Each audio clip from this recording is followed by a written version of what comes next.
previous video, you saw how Workspace Agent Chat can work for you, and in this video, we'll go through how to set it up. There are 3 steps to this process. 1. Install the Agent Chat plugin. 2. Create and configure Chat Setup. And 3. Create and configure a Service Portal Agent Chat record.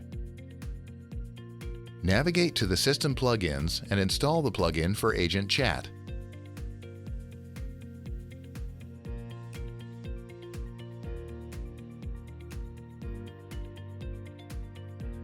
Next, configure Chat Setup. Set the fulfiller to Agent Workspace to use Workspace Agent Chat. When you're done, update the form.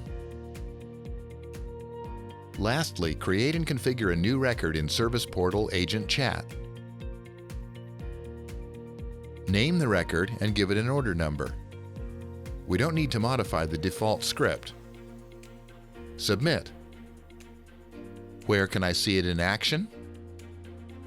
If we navigate to the Service Portal landing page, we can see Agent Chat, and we're able to request help from a live agent.